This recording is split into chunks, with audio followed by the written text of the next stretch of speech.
Cinderhazel. You hear the ding sound? Turn the page. It was another day in the dustbin for Hazel, while her two snobby stepsisters, Hermione and Hidley, had fun casting spells and muttering curses. It was Hazel's job to clean the floor. Hazel swept from one end of the room to the other, until the entire floor was covered with a thick layer of dust and dirt. Ding! You know, Hazel, said Hermione.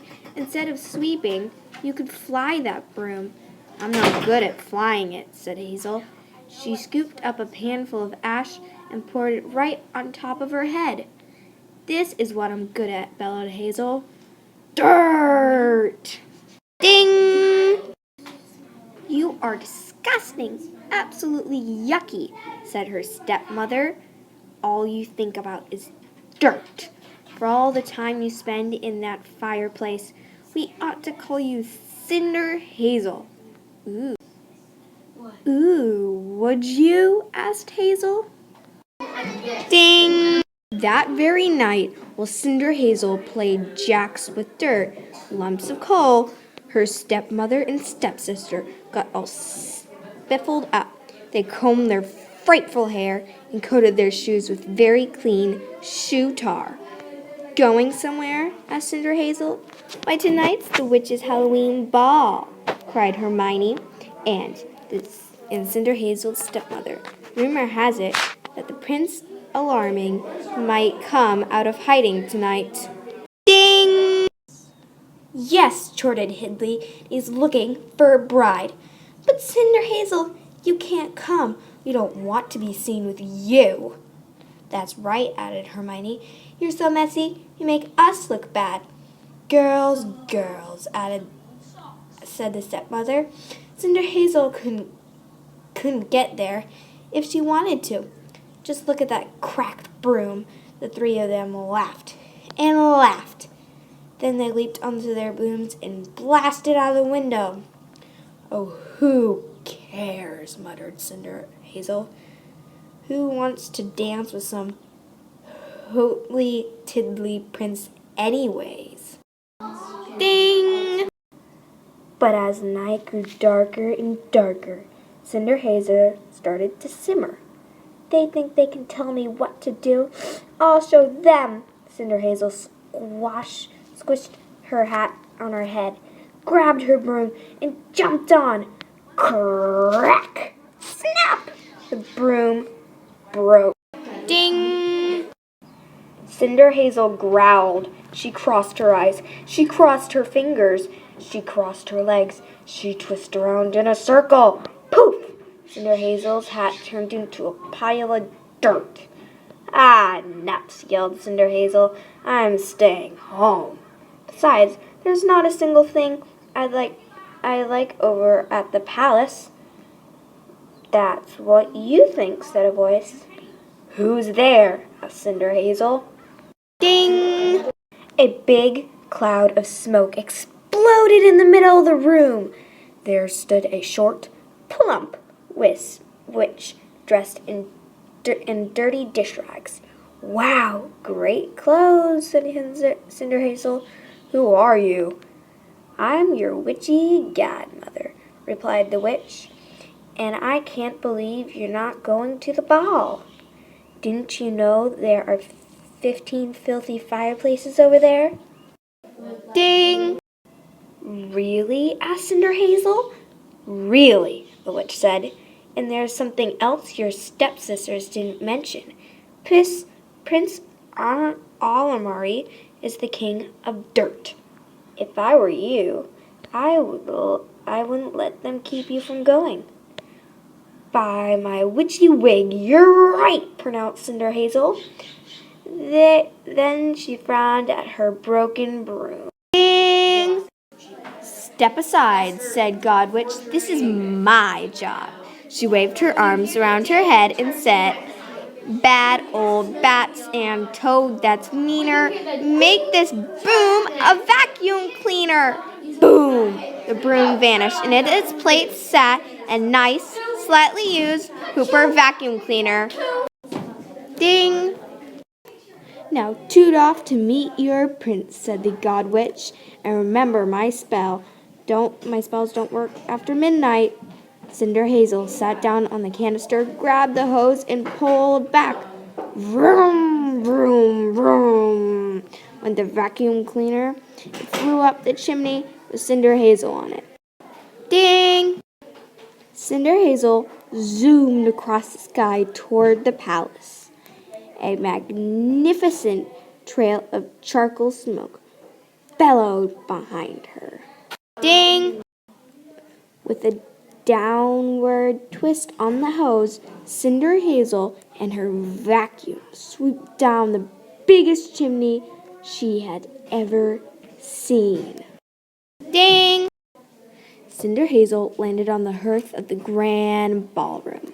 The party was in full swing, and Cinderhazel was full of dirt.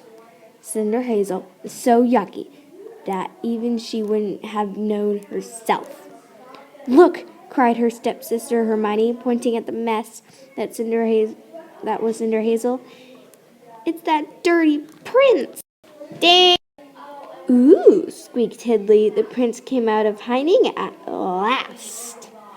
"Princey, Princey!" all the witches cried as they tugged Cinderhazel out of the fireplace. Ding!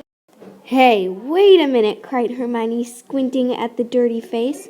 "That's not the prince, it's my stepsister, Cinderhazel." "What's that thing with her?" asked Hidley. "It looks like a vacuum cleaner." "Ha ha ha ha!" she guffawed until everyone was laughing. But across the ballroom, two beady little eyes were watching from behind a trash can.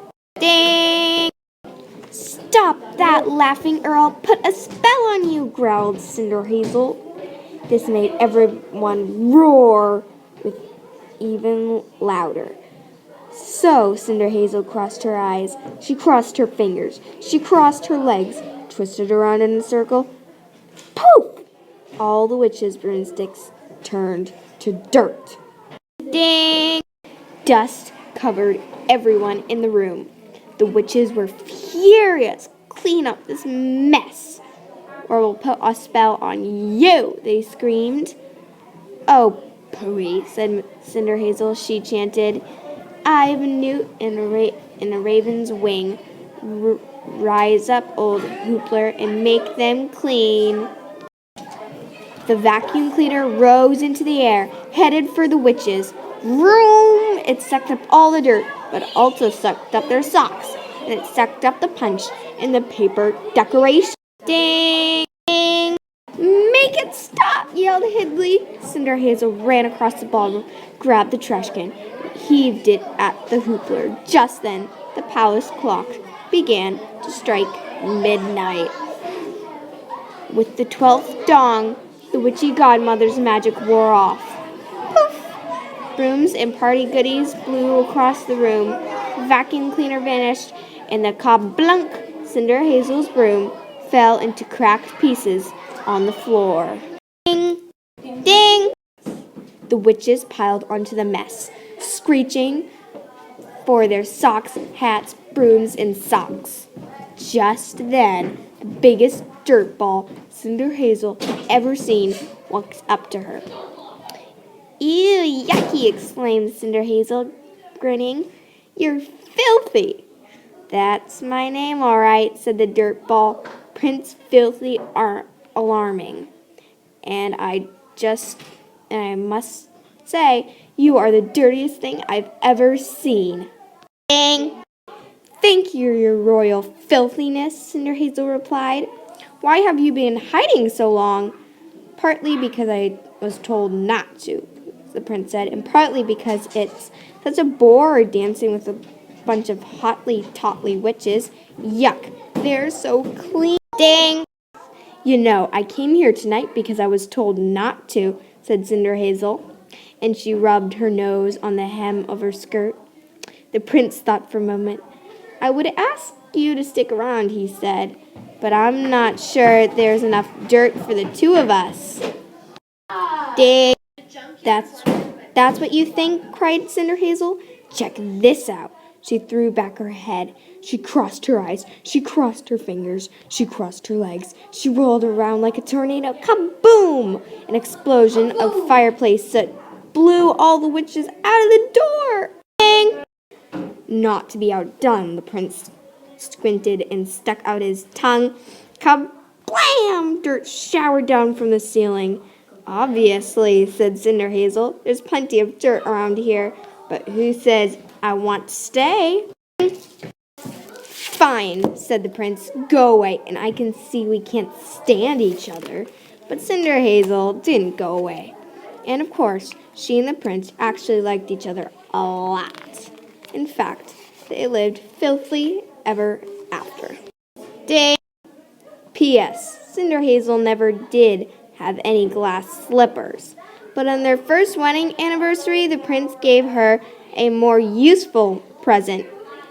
Grass clippers. The end.